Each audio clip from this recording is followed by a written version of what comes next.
Wall Street Memes Casino, I'm fine. and Sportsbook. Moses had told me he looked kind of a bit frustrated that he had an opponent who couldn't give him a lot more. Is he due like a really big step up now? I think, look, whoever, he's a young guy, was he 19 a few months ago, and he's a very, very powerful guy. He's got fast hands, he's strong. Don't matter who he hits, if he catches you, he's going to hurt you.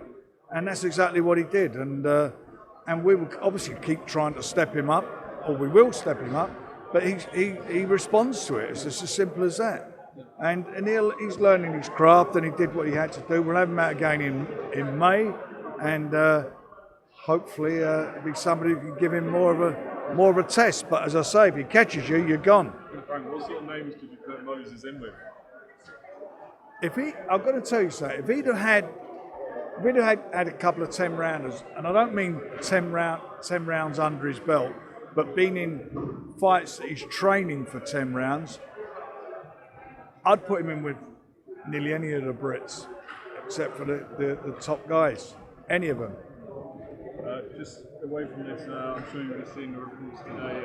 Zhang-Wilder on the 5v5, what can we tell him? I've got nothing to say about it. Shouldn't have been out.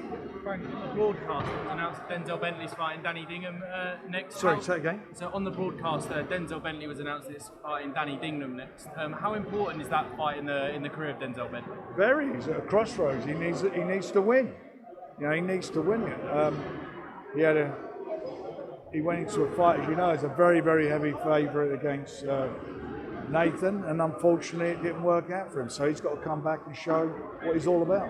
Andrew Kane is also back on April 20th. I mean, could we see him fight Ashley Lane down the line? It'd be a great fight, wouldn't it? Who knows? Let's see what happens. Let's see how he gets on the 20th. Frank, what do you make of Tyson Fury? Looks in good shape, training hard. What do you think of this? I've been telling everybody he was in good shape for that fight. He trained very hard. It's unfortunate he got the cut. The good thing about the good to come out of the bad is that he's not got to lose any weight as such for the 18th of May. He's in really good nick, and I think in a perverse way it's going to be better for him on the 18th. Frank, both Royston and Moses, they're almost racing to break Naz's record as the youngest British world champions. By the end of the year, maybe get them some of the leftovers of other top contenders, maybe the sort of guys that Jared Anderson and Justice Hooney have beaten, for example, for Moses. Well, we will see. As I say, for me, it's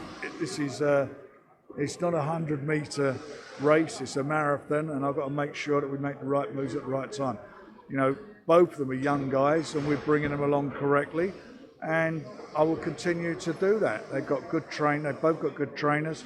They've both got sensible people around them, good families around them, and we'll make sure that we provide them with the right opportunities at the right time, because boxing's all about timing. Any word on Philip Hergovich versus Daniel Dubois? Earlier in the week, Ronnie Shields did report that was likely for June the 1st. Any sort of comment on that and how likely it could be? He knows more than me. Wall Street Memes Casino, I'm fine. and Sportsbook.